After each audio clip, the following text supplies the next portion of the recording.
Hello again everyone, and I've got another E50M game for you.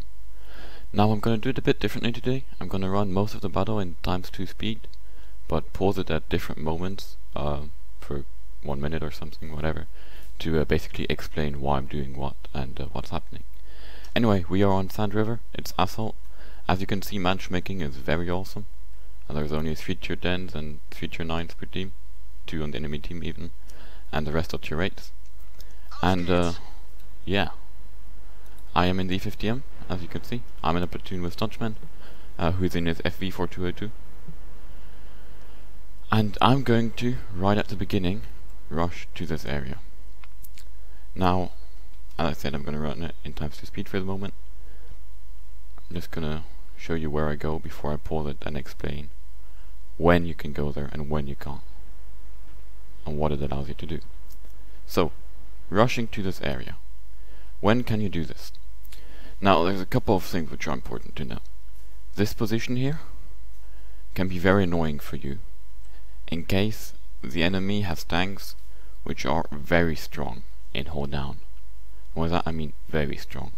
For example, an IS-7, an IS-4, which really like going there, or I guess at lower tiers a T-34 if it's a tier 8 game. It's gonna take a lot of time before he gets destroyed in the Cupola. That kind of situations. In a tier 10 game, a T-34 is less of a problem, for example, or a T-32, because for example on the T-34 a lot of high tier guns can overmatch the turret roof, which actually makes it slow down less dangerous, as it will get destroyed quicker. And also, you know, high tier guns have more alpha, more DPM, and more penetration in general, and they're just gonna kill him quicker. Now the next thing which is really important if you go here is that you have support in this area. Now, how do you know you have support in that area? First of all, you can be in a platoon, like I'm right now, and I asked Dutchman at the beginning of the game, can you please go in this area of the middle and support me? I'm going to rush here. The next thing is you basically analyze your team composition and try and guess what your team's going to do. You have to know what kind of tanks like to go in this area. For example, what tanks like to go there? Mediums, in general, like going there. Doesn't mean that if you have mediums they will all go there, but if you have a lot of mediums, like let's say 5, you can expect that at least 2 are going to go in that area, which should be enough, you know, as long as not tier 8 medium in a tier 10 game, which won't help you that much. Some heavy tanks do, and those heavy tanks are the damage dealing kind of heavy tanks, which are also those which help you the most. And what do I mean with damage dealing kind of heavy tanks? That's like the T57 line, the 50B line, so AMX 5100, AMX 5120, AMX 50B. For example, the E5 or the M103, they're also really good in that position because they have great guns and great gun depression. Or the Conqueror line, like the Conqueror FV215B, the British heavy tank, the Converon. Not the lower tiers though, because they're just slow and kind of bad. And what tanks like going there less? Well, for example, German heavies, because they're not made for sniping, they're normally going to try and push somewhere. Or the IS-7, the IS-4, the IS-3 will probably less go there. However, an IS-8, which is more of a fast, strong turret, great gun support tank, is going to be kind of likely of going there. And last but not least, if you have a lot of TDs, it's rather common that some of them go here. However, they mostly will go there when the game develops a bit more, and not straight at the beginning. Why is it so important that you have tanks here? Well, first of all, because they are going to be the guys which take care of this corner for you. Because if these guys want to really shoot you, they have to go out rather far. And if they don't have very strong turret armor, they are going to get destroyed when they do that by tanks here. And second of all, because those guys, as you can see, right at the beginning of the game, I once poke out very aggressively. I haven't been spotted yet, so I can poke out once and spot all of this area and see what kind of tanks are here. Now, tanks which are behind this ridge line or all the way over here already are not going to get spotted, but all the rest are. Now, what do I see? There is an EC over there. However, he's probably not going to be able to stay there with me spotting him. There are 2 German heavies which I want to see where they go, to see if they're really an issue for me or if they're just going to try and cross and get over there. And also there's a British FV183 over here. So after doing that and taking a snapshot, you can immediately see the ISU is spotted and drives away. Let's run it in ×2 speed. I see that there's a T-54 down there. Well, actually, it takes kind of a time to see. He's hiding behind those walls there, but as you know, they're destructible. It's kind of hard right now to see when it's walls and when it's buildings, because walls I can shoot through, buildings I can't. But I start working him down. Then I see that E100, and I start shooting him. You see I'm kind of going out backwards, side scraping. Why? Because if I go back into cover forwards, I'm faster. Right now, going up, angled upper plate. You can see that between my shots I always zoom out and take a look at my surroundings, what's up. When I see the E100 is aiming at me, I want to talk about that real quick. When the E100 is aiming at me, like he did for the last shot I did, I go out very quickly, just take a snapshot, which has like a 30% chance to hit, and go back, making it very hard for him at this distance of, wait, can I see that? Over 200 meters, of shooting me in return. However, if he's not aiming at me, I take all my time and aim my shot fully, making it a nearly sure penetration. He's now a one-shot, and I start bouncing him, unluckily. Track him there, he repairs. That was a really bad shot. And I really want to get rid of this E100 as soon as I can, because eating a shot from him will really, eat a lot of my HP. I don't manage to. Dutchman is telling me to try and spot that 183, because he's been doing a lot of damage. As you can see, he's already on 3 kills. And I'm still trying to take out this goddamn E100 in the back. So I try and spot the TDs in the back from time to time.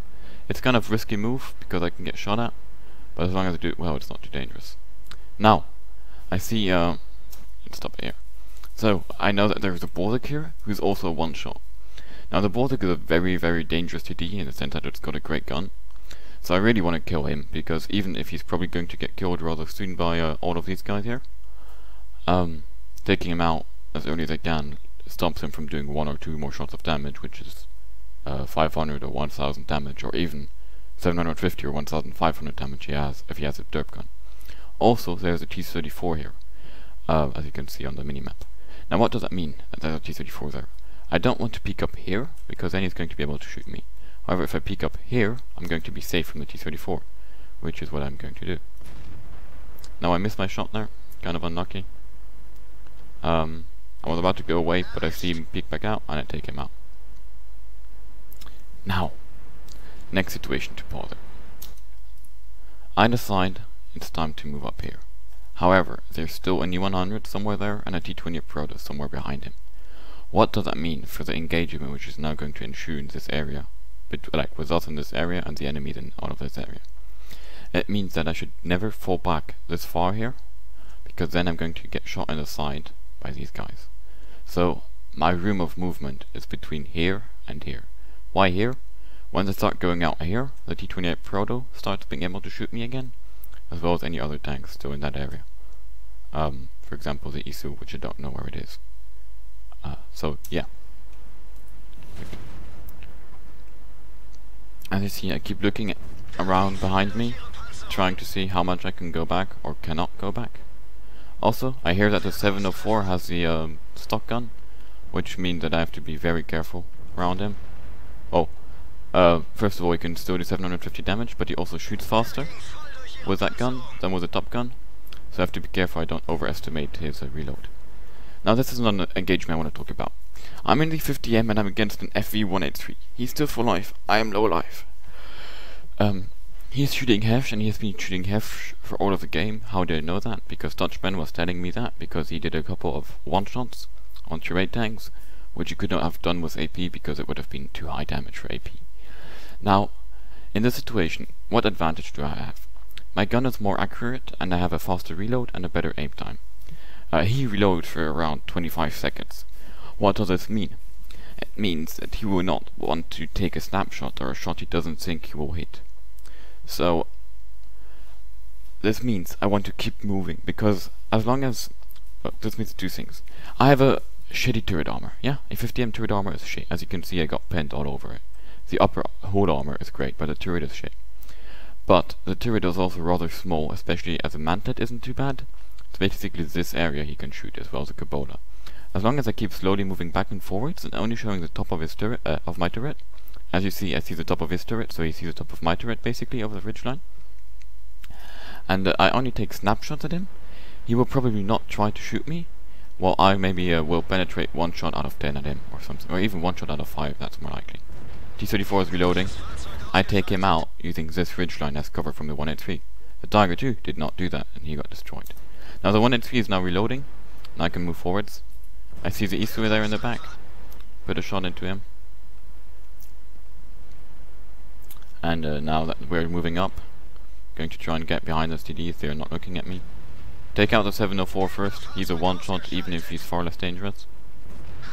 And then just start going in on the FV-183.